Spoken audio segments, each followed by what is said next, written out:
नमस्कार। यह है पाइथन का 11वां वीडियो और आज हम डिसीजन कंट्रोल स्टेटमेंट्स के बारे में पढ़ेंगे। किसी भी लैंग्वेज को लैंग्वेज बोले इसके लिए ज़रूरी है कि उसका एक बहुत ही इम्पोर्टेंट की फीचर जो कि डिसीजन लेने की क्षमता है वो उसमें प्रेजेंट होना चाहिए। और भी फीचर्स हैं लेकिन जो हम लोग बोलते हैं जो की फीचर है जो सबसे ज़रूरी फीचर है वो है the ability to take decision, जिसके बारे में मैंने पिछले वीडियो में जिक्र भी किया था। एक तरीके का न्यू स्टार्टिंग है पाइथन सीरीज में, क्योंकि अभी तक जो हमने पढ़ा वो एक तरीके का बेसिक बिल्डिंग ब्लॉक है। अब हम लोग डिसीजन पे बेस्ड थ्योरी सबसे पहले देखेंगे और इस पे हम काफ़ी प्रॉब्लम्स कर सकते हैं। तो अगर अलग से प्रॉब्लम करना होगा तो वो भी हम करेंगे, लेकिन आज हमारा मेन मोटिव होगा कि बेसिक जो if else if elif else और सिंगल लाइन इफ एज, ये चार चीजें समझना। हालांकि इसके बाद नेस्टेड इफ एज भी होता है जिसमें एक इफ के अंदर और इफ उसके अंदर इफ एज, ये हम कर सकते हैं जैसे फंक्शन के अंदर फंक्शन होता था। तो वो हम आज नहीं देखने वाले, आज हम सिंपल रखना चाहेंगे। प्रॉब्लम्स भी आज हम कम करेंगे, उतने ही करेंगे जो जितना ज़रूरी है आज समझने के लिए। तो सबसे पहले तो ध्यान देना चाहिए कि पाइथन थोड़ा सा क्लीन कोडिंग पे विश्वास रखता है। तो एक्सप्रेशन तो आपको पता ही होगा ना, अभी तक हमने जो ऑपरेटर्स में देखा था हमने बड़े बड़े एक्सप्रेशन से इवेल्युएट किए थे। तो एक्सप्रेशन हमें कुछ वैल्यू रिटर्न करता है, जैसे हमारे पास मल्टीपल टाइप के हो सकते हैं, जैसे two two plus three, this is a simple expression. ठीक है, two and three is also an expression. तो एक्सप्रेशन मल्टीपल टाइप्स के हो सकते हैं। Two greater than three is also an expression. तो इफ बेसिकली ये जरूरत क्यों पड़ी इस डिसीजन कंट्रोल स्टेटमेंट्स की, क्योंकि हम जब भी कोडिंग करते हैं तो हम बहुत सारा लाइन लिखते हैं अपने कोड में। अब एक बार हमने लिख दिया उसको तो जरूरी नहीं है कि हर बार उस सब की रिक्वायरमेंट हो। इसके लिए हम समझ सकते हैं कि जैसे कोई भी होटल या रेस्टोरेंट है तो वहाँ पे खाना तो बहुत तरह का बना होता है, लेकिन हमें खाना तो उसमें से कुछ पर्टिकुलर चीज़ें ही हैं। तो वो डिसीजन लेने की क्षमता वहाँ हमें, तो लैंग्वेज में भी हम वो कर सकते हैं। जैसे आप बैंक में गए, ऐसा तो नहीं है कि आपको जो रिक्वायरमेंट होगी बस उतने के लिए ही वो प्रोग्राम बनाएंगे। वो तो सारे यूज़ केसेस के लिए प्रोग्राम बना के रखेंगे।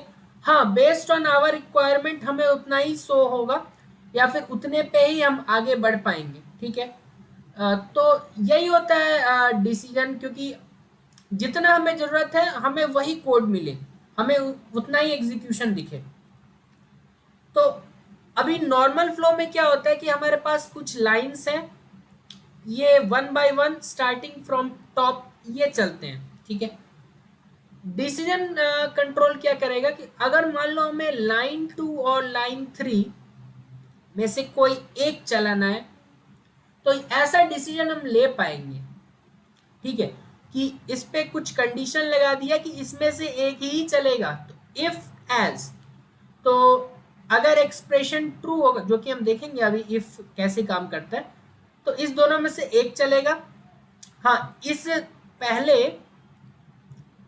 लाइन पे और लास्ट लाइन पे हम डिसीजन नहीं ले रहे हैं, तो ये तो नॉर्मल फ्लो के हिसाब से चलेगा। देखो अभी भी नॉर्मल फ्लो ही है एक तरीके से बोले तो, क्योंकि फर्स्ट लाइन चला, सेकंड और थर्ड में से कोई एक चला और फिर थर्ड चला।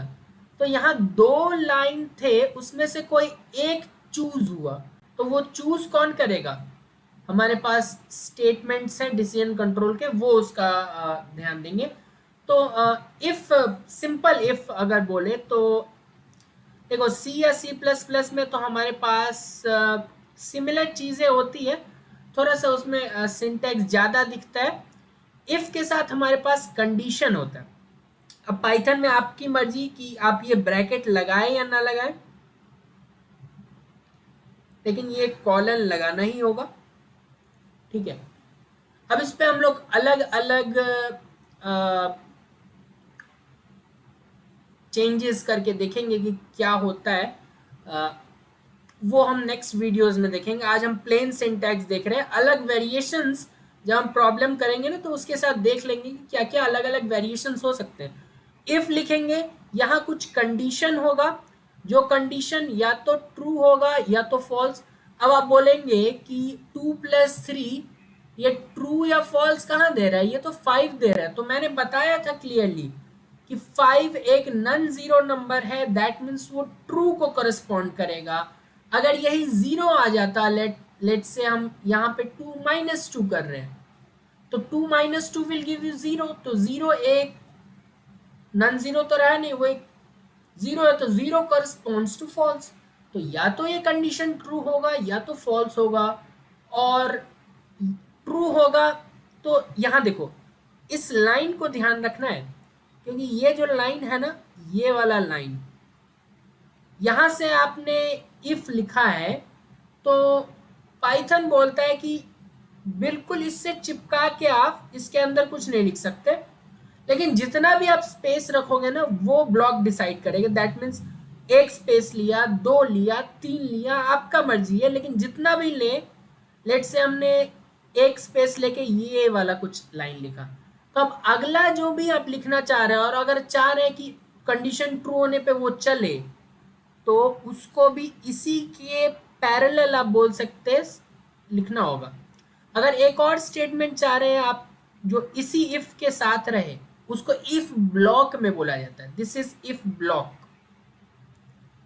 तो अगर आप चाहते हैं कि इफ ब्लॉक वाले स्टेटमेंट, क्योंकि इफ ब्लॉक वाले स्टेटमेंट का एक जैसा रवैया होगा, ये एक साथ चलेंगे या तो नहीं चलेंगे।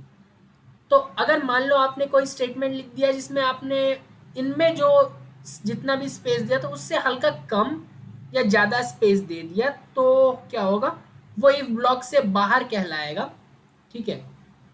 तो इफ ब्लॉक से वो बाहर हो जाएगा, इसका आइडेंटिफिकेशन डिफरेंट होगा। अगर अगर सेम होगा तो इफ ब्लॉक में ही आएगा, वो हम कोड में देखेंगे कि क्या मैं बोलना चाह रहा हूँ आइडेंटिफिकेशन से। आइडेंटिफिकेशन मतलब स्पेस, आप अभी समझ ले, ठीक है। तो लेफ्ट से जितना भी स्पेस आप दे रहे हैं दैट इज आइडेंटिफिकेशन। तो अगर वो सेम आइडेंटिफिकेशन वाला है तो same block, same identification, same block consider होगा। जैसे आपने वो आइडेंटिफिकेशन ब्रेक किया, वैसे वो इफ से बाहर हो जाएगा। अब ये नॉर्मल स्टेटमेंट की तरह ट्रीट होगा। तो इफ के पहले भी कुछ नॉर्मल स्टेटमेंट्स आएंगे, ये आइडेंटिफिकेशन तोड़ा तब भी नॉर्मल स्टेटमेंट। अब इसके बाद आप जितना चाहो लिखो, भले ही आप वो इसके पैरेलल में भी इसके बाद लिख लो, क्योंकि एक बार ब्लॉक टूट चुका है तो उसके बाहर ही कंसीडर होगा। और इन पे कोई हम लोग नियम नहीं लगा रहे, ये नॉर्मल चलेंगे जैसे अभी तक चलते आ रहे थे। ये कंडीशन ट्रू या फॉल्स होने, इसके चलने या नहीं चलने पे डिसाइड करेगा, जो कि मैंने कुछ डिफरेंट कलर से दिखाया, ब्लू के अलावा जो भी कलर है ये, ठीक है। तो स्किन कलर की तरह दिख रहा है वो। तो वापस हम लोग अब इफ के साथ कुछ जैसे इफ मैंने बोला था ब्रैकेट लगाओ या ना लगाओ वो आप पे निर्भर है। तो 2 > 3 ये कंडीशन है ना, जो कि या तो आपको ट्रू देगा या तो फॉल्स। अब या वाला तो ऑप्शन रहा नहीं, क्योंकि हमने एग्जैक्ट कुछ लिख दिया है। तो 2 > 3, क्या 2 > 3 अभी रेड आ रहा है, क्योंकि हमने एक्सपेक्ट अभी आइडेंटिफिकेशन का ध्यान रखना है। तो इफ कंडीशन यहाँ पे ये बोल रहा है कि आइडेंटिफिकेशन का ध्यान रखो। लेट से देखते हैं क्या दिक्कत है। तो ये कंडीशन तो जरूर फॉल्स है, और जैसे ही मैंने बोला फॉल्स, दैट मीन्स ये स्टेटमेंट नहीं चलने वाली। कुछ स्टेटमेंट्स इससे पहले भी लिख देते हैं ताकि हमें पता चले कि क्या उस वो चल रहा है या नहीं चल रहा। तो अगर ये देखो अपने आप यहाँ आइडेंटिफिकेशन मिल गया, तो मैं बोल रहा हूँ तो प्रिंट करो, कुछ अलग प्रिंट करना है। तभी तो पता चलेगा कि ये काम कर रहा है कि नहीं। ठीक है, अब मैं देखो इसी में नीचे सेम आइडेंटिफिकेशन है, एक मैं ब्रेक कर देता हूँ, थोड़ा सा मैंने आगे बढ़ा दिया और लिखा प्रिंट।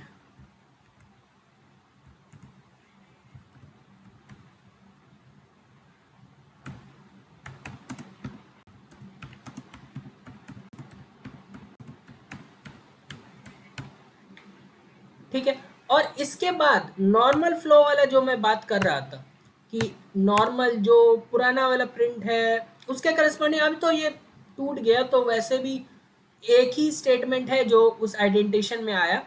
तो मैं बोल रहा हूँ कि ऐसा नहीं है कि इसके बाद अगर सेम आइडेंटिफिकेशन अगर लगाया, मैं दिखा भी देता हूँ उसी आइडेंटिफिकेशन से मैं बोल रहा हूँ।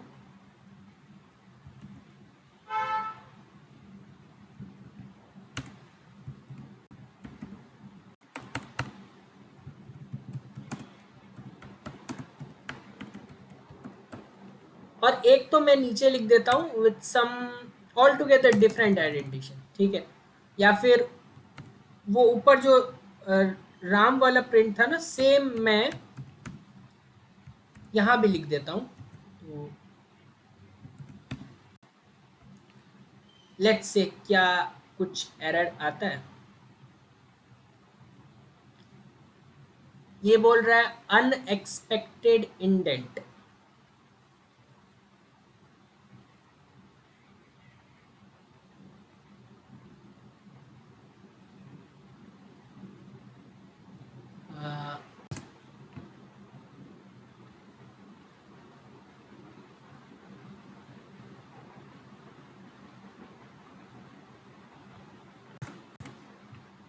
अब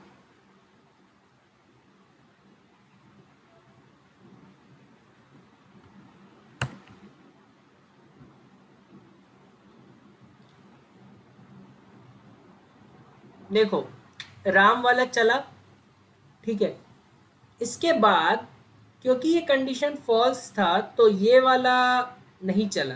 ठीक है, क्यों नहीं चला, क्योंकि कंडीशन फॉल्स था। तो इसके साथ मैं अगर एक और स्टेटमेंट इसी ब्लॉक में मतलब विथ सेम आइडेंटिफिकेशन लिखूं,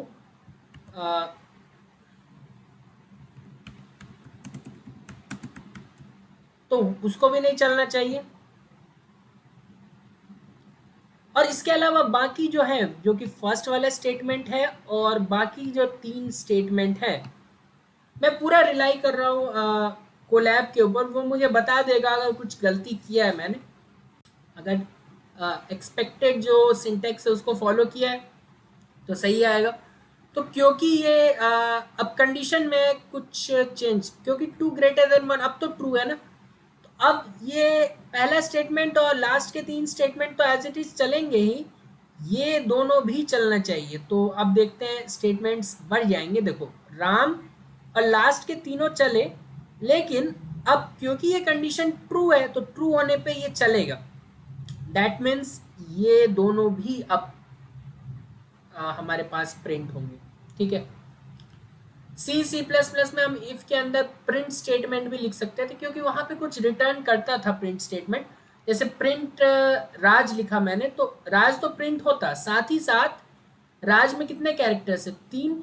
तो यहाँ इफ के जगह 3 आ जाता। तो 3 क्योंकि एक नॉन जीरो नंबर है, दैट मीन्स ट्रू होगा, तो चलता है। जैसे यहाँ पे भी मैं एक अगर प्लेन नंबर दे दूं, अब क्योंकि ये नॉन जीरो नंबर है दैट मीन्स ट्रू है, दैट मीन्स इन सबको चलना चाहिए। अब क्योंकि मैं यहाँ पे एक 0 डाल दूं तो क्या होगा, यहाँ पे 0 डालने से, क्योंकि ये 0 है, this will correspond to false, तो अब वो दोनों नहीं चलेंगे। ठीक है, तो आइडेंटिफिकेशन का ख्याल यहाँ पे प्रिंट स्टेटमेंट का जो भी इफ ब्लॉक के अंदर है उसको देख रहे हैं, एक तरीके से वो एक लाइन में है। ठीक है, अब इफ एज इसको देखते हैं। इफ एज में क्या होता है, या तो इफ चलेगा म्यूचुअली एक्सक्लूसिव, आपने पढ़ा होगा, एक क्वाइन को टॉस करें, या तो हेड आएगा या तो टेल आएगा, दोनों तो आ नहीं सकते एक साथ। तो यहाँ पे इफ के साथ ही हम कंडीशन डालते हैं, इसके अलावा एज के साथ हम कोई कंडीशन नहीं डालते, लेकिन ये जरूरी है कि इफ के तुरंत बाद एज आए। ऐसा नहीं है कि इफ और एज के बीच में आपने स्पेस डाल दिया या कुछ ऐसा कर दिया, नहीं। और केवल एज भी नहीं आ सकता, क्योंकि इफ के बिना एज अधूरा है। एज के अंदर आप जरूरी नहीं है कि वही आइडेंटिटेशन रखें जो कि फॉलो हुआ है इफ ब्लॉक में, आप किसी और आइडेंटिटेशन के साथ भी चल सकते हैं। बट वो जो भी रखे ना, वो आप ध्यान रखिए कि वो हमारे पास सेम हो इस ब्लॉक के लिए। तो मैंने लेट से एक लिखा, तो प्रिंट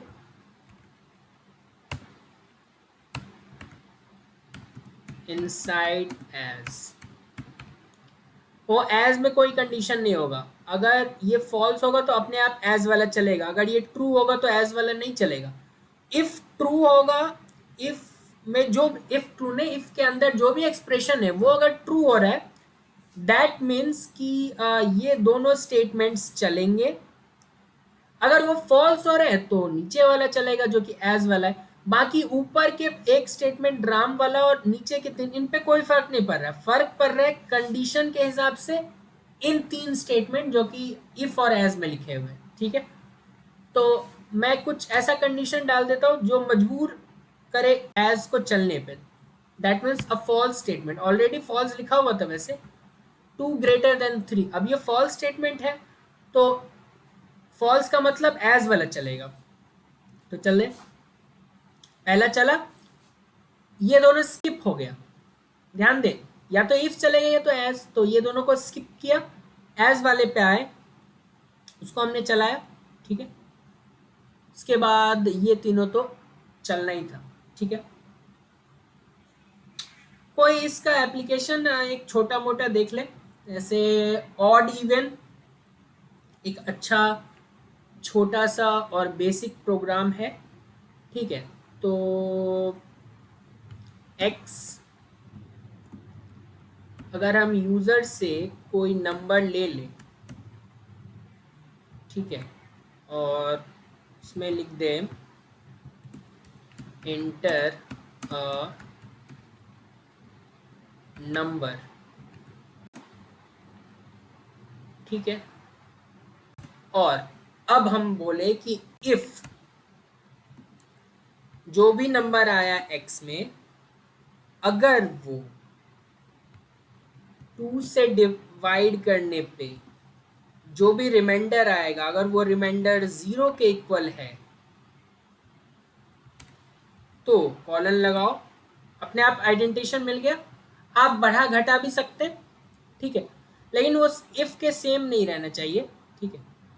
तो अगर वो 2 जो भी नंबर है x में, अगर उसको 2 से डिवाइड करते हैं, वो एग्जैक्टली डिवाइड हो जाता है, दैट मीन्स रिमाइंडर 0 आ रहा है। ये मॉडुलो ऑपरेटर है जो कि हमें रिमाइंडर देता है, इसका आउटपुट रिमाइंडर होता है। तो जो भी रिमाइंडर आएगा अगर वो 0 के इक्वल है, दैट मीन्स कंप्लीटली डिवाइड हो गया। तो हम बोल रहे हैं print it's even, simply even, ठीक है। और एज के साथ तो हम कोई कंडीशन नहीं डालते ना, अगर ये इवन नहीं होगा तो ऑड होगा। तो एज प्रिंट में डाल दो क्या कि ये ऑड है, तो कोई भी नंबर या तो इवन होगा या ऑड होगा।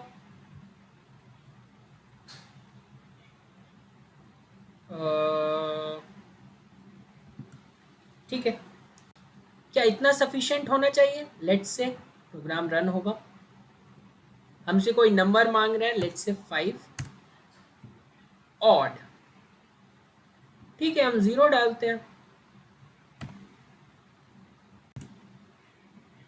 इवन एंडिंग विद 0, अच्छा कोई बड़ा नंबर डाल के चेक करें, 142 डाल के चेक करें।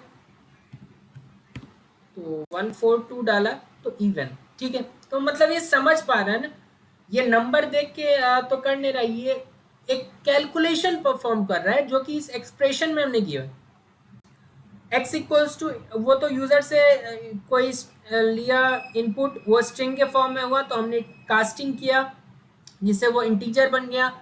अब उस इंटीजर पे एक कैलकुलेशन परफॉर्म हो रहा है और वो कैलकुलेशन डिसाइड कर रहा है कि नंबर इवन है या ऑड। तो अगर वो कैलकुलेशन सही हो रहा है तो इवन, नहीं तो ऑड।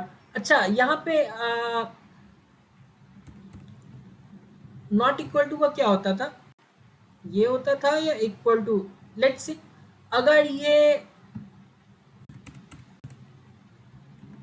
जीरो के इक्वल नहीं आया तो ऑड एज इवन, ऐसा भी तो हम कर सकते थे ना। 4 इवन, 5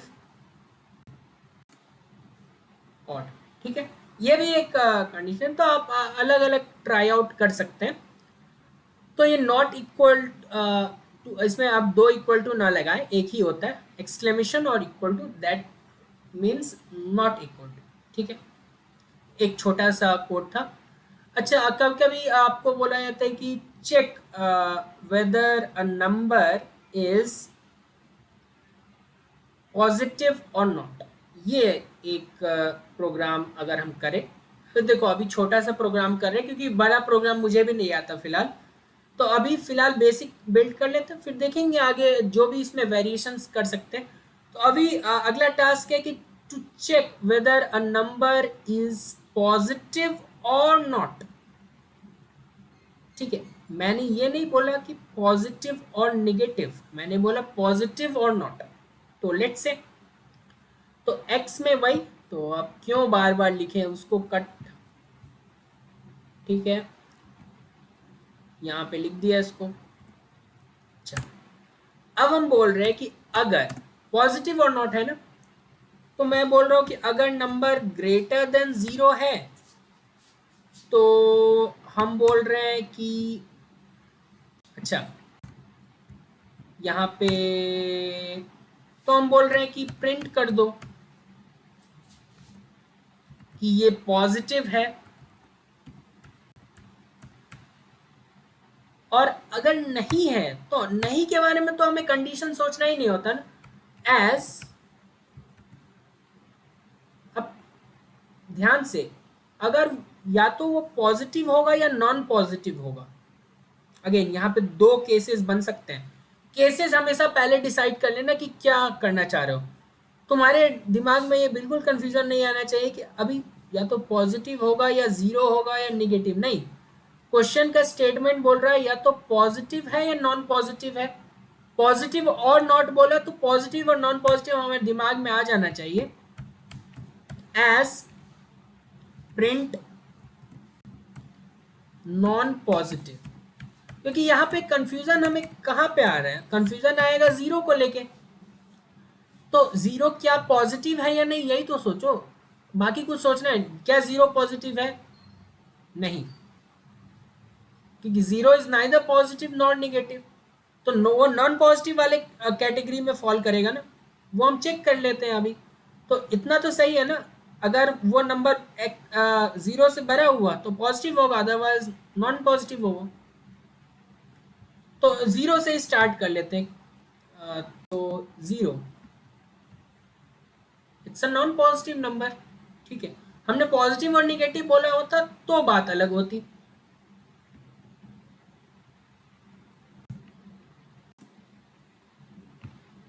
ठीक है। निगेटिव नंबर दे दे।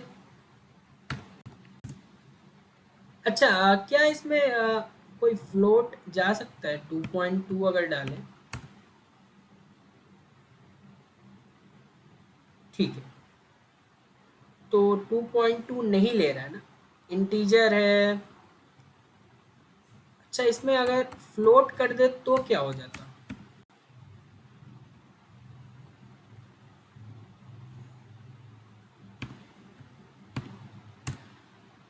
पॉजिटिव, और अबाउट जीरो, नॉन पॉजिटिव, सही है। मतलब हमेशा जरूरी तो ही है कि हम नॉर्मल चीजें ही करें, कि इंट इनपुट इन, ये कुछ जरूरी नहीं है। हम कॉम्प्लेक्स पे चेक करना चाहते हैं तो वहां देख सकते थे कुछ। तो यहाँ पे ये एक बेसिक छोटा सा प्रोग्राम। अच्छा, अगर आप सोच रहे होंगे कि पॉजिटिव निगेटिव और जीरो वाला प्रोग्राम करें, तो वो इशारा कर रहा है इफ एलिफ एज के तरफ। तो इफ एलिफ एज में क्या होता है ना, देखो इफ और एज तो होता ही है। अब कभी कभी हमारे पास होता है कि दो से ज्यादा सिचुएशंस होते हैं, जैसे मैंने पॉजिटिव निगेटिव और जीरो वाला बोला। कभी कभी मार्किंग में भी होता है A B C D E grade. कभी कभी क्लास भी देखना होता है कि इस प्लेयर का क्या क्लास है, किस क्लास के हिसाब से किस कैटेगरी पे है। इन सब चीज़ों में जहाँ दो से ज़्यादा हमारे पास कैटेगरीज होती है, तो वहाँ पे हम इन दो से तो काम बन नहीं सकता हमारा।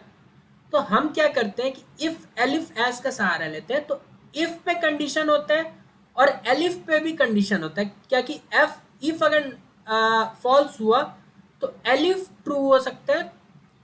अगर एलिफ ट्रू हो गया तो फिर आगे फिर क्यों देखना, इन सब में से तो एक ही होगा। जैसे अब अगेन इसमें पॉजिटिव निगेटिव और जीरो वाला ही करके देखते हैं। तो अगेन वही काम करते हैं,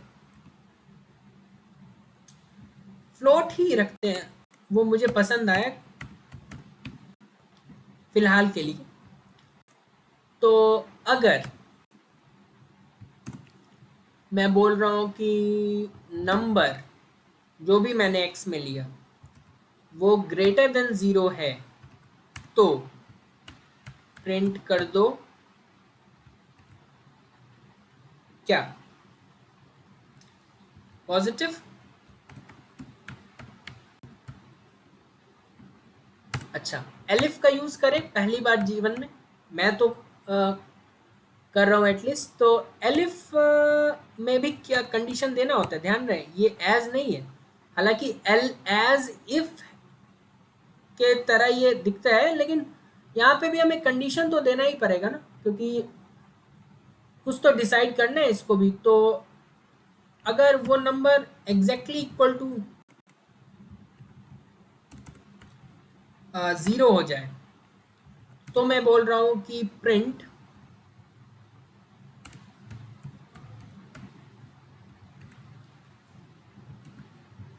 जीरो लिख देते हैं, ठीक है। और लास्ट वाले में क्योंकि आपको पता है कि एज को अब कंडीशन नहीं चाहिए, क्योंकि ऊपर दोनों में से कोई एक तो सही होगा, नहीं होगा तो एज तो हमेशा तैयार रहता है। एज को कोई कंडीशन नहीं चाहिए। और एज में आपको जैसा कि दिख रहा होगा कि नेगेटिव नंबर्स आएंगे, क्योंकि कोई नंबर या तो पॉजिटिव होगा या तो जीरो होगा या तो निगेटिव होगा। तो एज के कंडीशन में negative. Let's try, let's see कि क्या मैंने सही बनाया है। -2, एटलीस्ट 3 केस तो देखना बनता है। -2, 0। अच्छा, -2 के केस में क्या हुआ होगा, क्या लगता है आपको? -2 के केस में पहले उस यूजर से -2 लिया होगा, फिर क्या -2 ग्रेटर देन 0 है? नहीं, दैट मीन्स पहला इफ को स्किप करेगा, एलिफ पे आएगा। क्या -2 इक्वल टू 0 है? नहीं, इसको भी स्किप कर दिया। अब स्किप करने के बाद एज ही है ना, तो ऑब्वियसली है इस तीनों में से तो एक तो चलना ही है, तो वो चलेगा। और अगर मैं कोई पॉजिटिव नंबर दूं,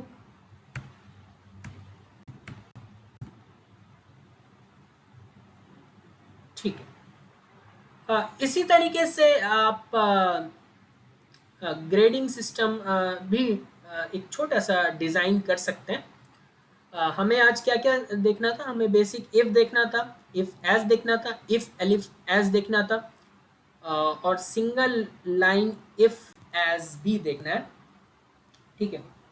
हालांकि मैं सिंगल लाइन इफ एज के साथ कुछ इंटरेस्टिंग करना चाहता हूँ, लेट्स सी कर पाएंगे या नहीं। इन फिलहाल तो एक और प्रॉब्लम कर लेते हैं, जो कि ग्रेडिंग सिस्टम के रिगार्डिंग है, और वो हम लोग करते हैं जब हम बेसिक ये सीखते हैं। तो क्योंकि उसमें अगेन एलिफ का यूज पड़ेगा, ठीक है। तो इसमें हम क्या बोल रहे हैं कि इंटर नंबर तो ठीक है, मतलब आप क्या करो कि इंटर अ नंबर के बजाय इंटर योर नंबर। या नंबर कुछ अच्छा नहीं लग रहा देखने में, इंटर योर मार्क्स। ठीक है, अब मार्क्स के बेसिस पे मैं बताऊंगा कि तुम्हारा ग्रेड क्या है। ठीक है, तो आप कुछ भी रैंडमली मार्क्स मत लिखना इस पे। ठीक है, वरना तो दिक्कत हो सकता है। तो उसके लिए मैं यूज़र को बता देता हूँ, वरना यूज़र ऐसा हो 1 लाख मार्क्स लिख दे और फिर मुझे दिक्कत हो जाए। तो आउट ऑफ 100। ठीक है, ये बहुत इंपॉर्टेंट काम था जो मैंने किया है, वरना आप समझ रहे हो क्या होगा। ठीक है, अब मैं बोलता हूँ इफ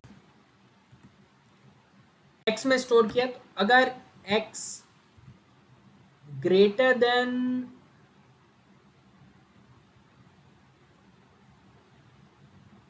90,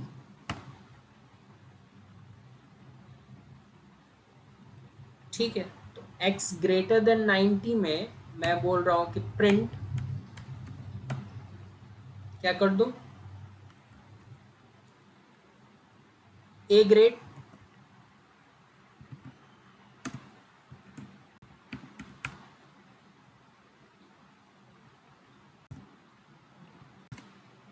ठीक है, अब एल एलिफ यूज होगा, तो उसको भी अगेन कंडीशन चाहिए। अब अगला क्या कैटेगरी होगा, या x greater than 90, sorry 80, and क्या एंड यहाँ पे काम करेगा, लेट्स सी। ठीक है, 80 से बड़ा भी हो और 90 से छोटा भी तो होना चाहिए। लेट्स सी ये काम करेगा या नहीं तो पता चल जाएगा। तो प्रिंट कर दो क्या, B grade. Again multiple elif use होगा, तो मैं ऐसा करता हूँ, इसी को कॉपी कर लेता हूँ। क्या वो विथ आइडेंटिशन कॉपी होगा, कभी कभी ये तो दिक्कत आ ही जाता है। ठीक है, अगला ग्रेड होगा सी। कंडीशन क्या डालेंगे, कि वो 70 से तो बड़ा होना चाहिए लेकिन 80 से छोटा होना चाहिए।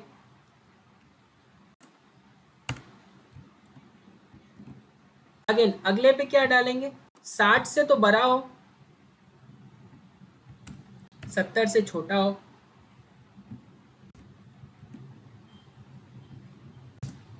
आइडेंटिशन का ध्यान रखना है, और ये ध्यान रखना है कि लास्ट वाला जो होगा ना वो एज में जाना चाहिए। तो अगेन इस बार 50 से तो बड़ा हो और 60 से छोटा हो। ठीक है,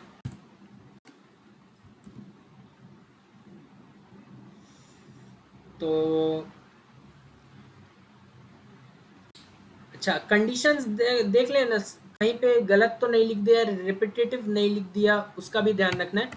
40 से तो बड़ा हो लेकिन 50 से छोटा हो। और क्या डाल सकते हैं हम लोग, 30 से तो बड़ा हो लेकिन 40 से छोटा हो।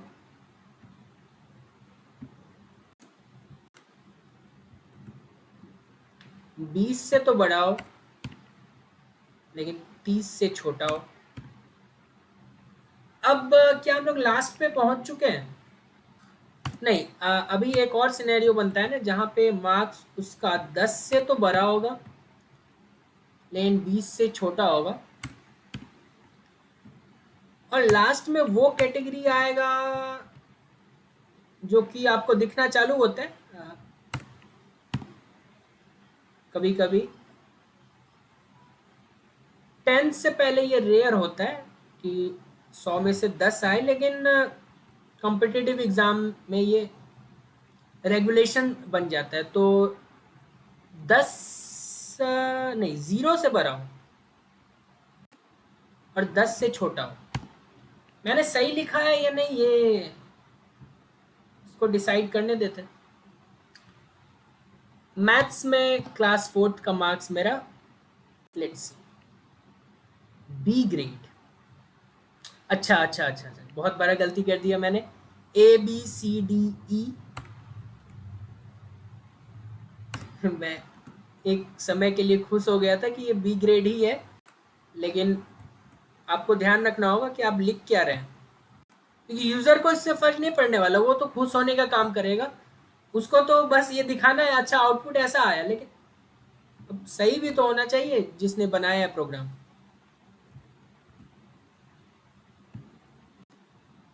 अब कहीं पे तो फेल भी लिखना होगा ना।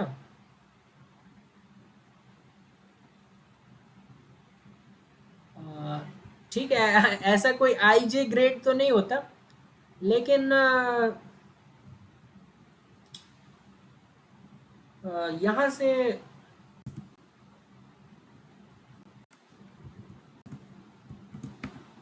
फेल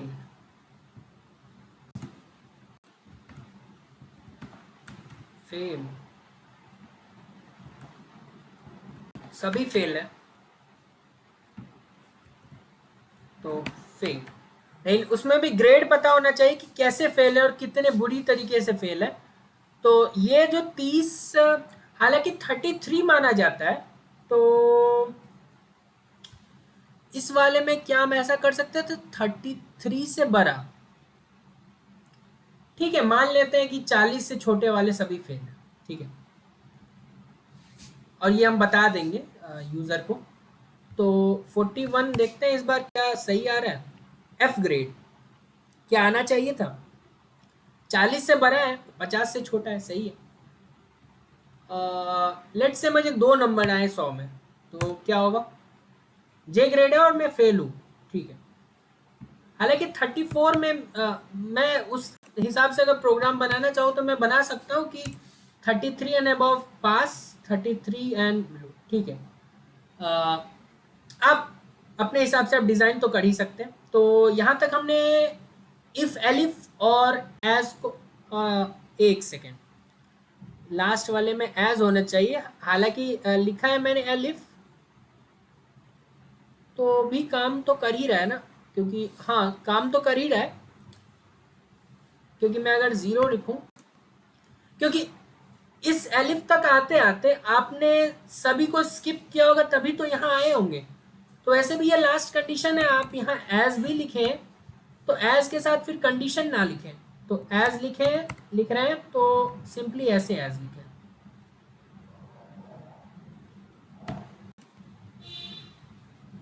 ठीक है, क्लियर है। अच्छा, तो एक और कंडीशन सिचुएशन बच जाता है जिसमें हमें सिंगल लाइन इफ एज दिखता है। फिलहाल तो मेरे दिमाग में इसका कोई इंटरेस्टिंग एग्जांपल नहीं आ रहा है, लेकिन फिर भी हम एक तो क्वेश्चन कर ही सकते हैं जो कि हमने ऑलरेडी किया हुआ है आज।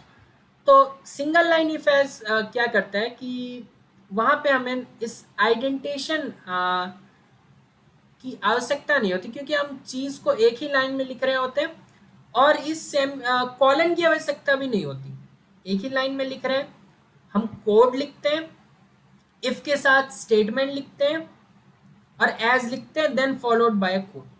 तो मैं दिखाता हूँ उसका बेसिक सिंटेक्स क्या होता है।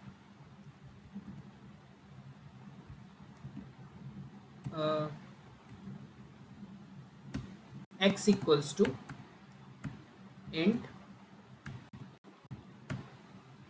इनपुट इंटर नंबर, ठीक है। ऊपर वाले कोड में अगर कोई दिक्कत है तो आप बता सकते हैं, हालांकि मुझे नहीं दिख रहा है, लेकिन हो सकता है मैं कुछ केस मिस कर दिए हो या कुछ ऐसा हुआ हो, तो आप वो बता सकते हैं। तो इंटर नंबर, ठीक है। तो अब मैं बोल रहा हूँ कि मेरे पास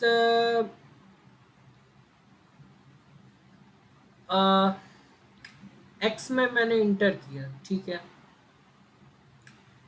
अब मैं वाई में बोल रहा हूँ कि पहला जो इफ के अंदर आप प्रिंट स्टेटमेंट लिखते हैं या कुछ भी स्टेटमेंट, तो इफ के अंदर मतलब जो भी कंडीशन ट्रू होने पे आप एक्सपेक्ट कर रहे हैं कि प्रिंट हो उसे पहले लिखें, फॉल्स होने वाले को सबसे लास्ट में लिखेंगे। तो मैं कर रहा हूं कि प्रिंट सिंपली इवन, तो अगर ट्रू हो तो मैं ये चाहता हूं कि प्रिंट हो, ठीक है।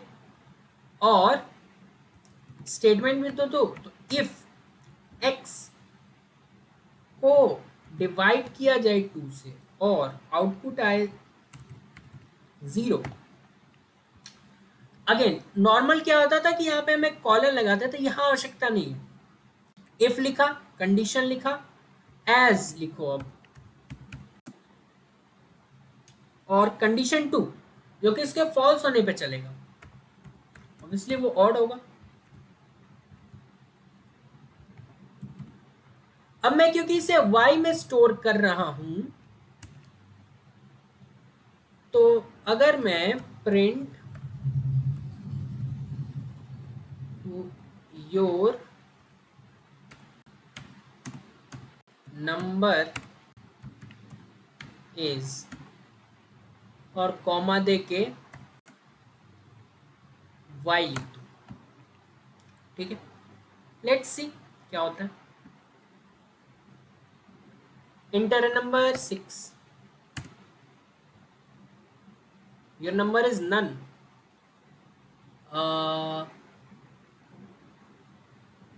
ठीक है, ओके।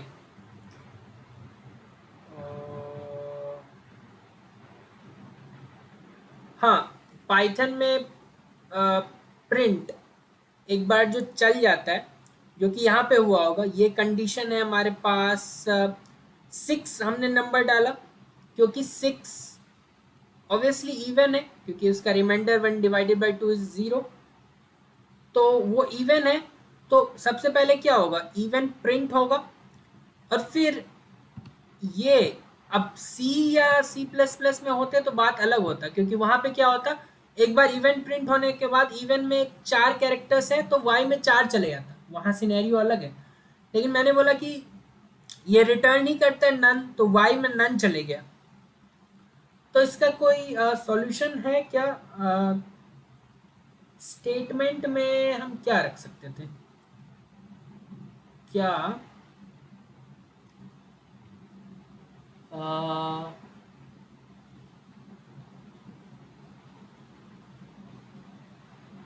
या फिर इवन ऑड के लिए इस का यूज ही मत करो, डायरेक्टली वहीं से हम आउटपुट। मैं इसका एक इंटरेस्टिंग एग्जांपल लाऊंगा जहां पे हम इस y के वैल्यू का आगे यूज भी कर रहे होंगे। हालांकि कर सकते हैं, इसको प्रिंट करवा सकते हैं, लेकिन फिलहाल के लिए हम इसको हटा दें, ठीक। लेकिन इसका मतलब ये नहीं है कि ये क्योंकि एक एक्सप्रेशन की तरह ट्रीट होगा, ये पूरा एक एक्सप्रेशन की तरह ट्रीट होगा, तो जो भी इसका रिजल्ट आता है वो आप स्टोर कर सकते हैं कहीं भी। फिलहाल अगर इसको रन करें तो इवन आना चाहिए, बेस्ड ऑन सम नंबर 6 पे इवन आ रहा है, ठीक है। मैं यहाँ पे एक और काम करके देख ही लेता हूँ, ठीक है। वाई में ही रख रहे हैं तो 1, और यहाँ पे अगर 2 रख लें, और फिर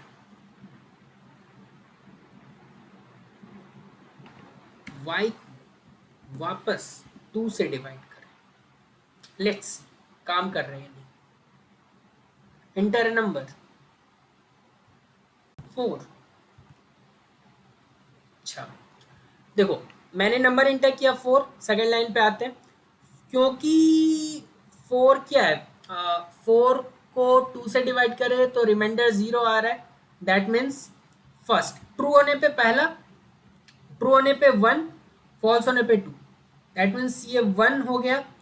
दैट मीन्स इस राइट हैंड साइड के चलने पे ये रिजल्ट आया एक तरीके, क्योंकि एक्सप्रेशन हमें कोई आउटपुट ही तो देता है, तो इसने आउटपुट दिया 1। अब जो भी इसका आउटपुट आया वो y में स्टोर हो गया। अब हम y के साथ ऑपरेशन कर रहे हैं, विच इज जो भी y में है क्या है 1, तो 1 को 2 से डिवाइड कर रहे हैं। कोई बड़ा नंबर ले ले, जैसे 7 आता, तो अब हमें अपने नंबर से फर्क होना चाहिए। ये x जो है वो तो हम दे रहे हैं ना, तो हम दे देते हैं ऐसा कुछ x जिससे 7 आ जाए, क्योंकि x 6 दिया, 6 इज इवन, तो पहला वाला कोड एक्सेप्ट होगा, वही जाएगा y में, तो y में जाना चाहिए 7। अब 7 को 2 से डिवाइड करो तो रिमाइंडर 1 ही तो आया। ठीक है, अच्छा, और इंटरेस्टिंग देखना चाहते हैं तो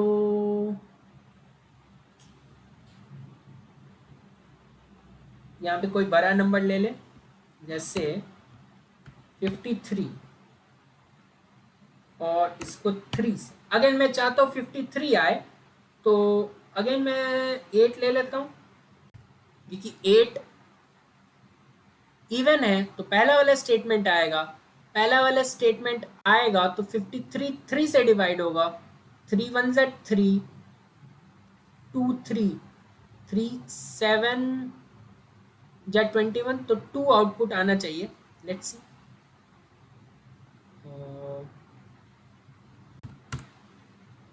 हाँ सही है। तो आज के लिए इतना काफ़ी रखते हैं, ठीक है। नेस्टेड बचा है, प्रॉब्लम्स बचे हैं, और ये इफ एज एलिफ का वो कि एलिफ आया कैसे, एलिफ एलिफ बना कैसे, तो वो भी कभी देखेंगे। फिलहाल के लिए तो आपको पता चला कि ये बहुत इंपॉर्टेंट पोर्शन है, किसी भी लैंग्वेज को देखते हैं तो उसको डिसीजन लेने की क्षमता। अच्छा, इसके अलावा भी आएगा हमारे पास, इसके अलावा लूप नाम का एक चीज़ आएगा, जिसमें हम डिसाइड कर सकते हैं कि किसी स्टेटमेंट को चलाना तो है, लेकिन कितने बार चलाना है। क्योंकि कभी कभी हम चाहते हैं ना कि कोई स्टेटमेंट 10 बार ना लिखना पड़े, क्योंकि रेपिटेटिव इन नेचर है, तो वो डिसाइड करके हमें दे देगा कि स्टेटमेंट को 10 बार अगर चलाना है तो कैसे चलाना है। तो वो हम आइट्रेटिव स्टेटमेंट्स में देखेंगे, वो भी एक इंटरेस्टिंग चीज़ होगा, उस पर भी आएंगे।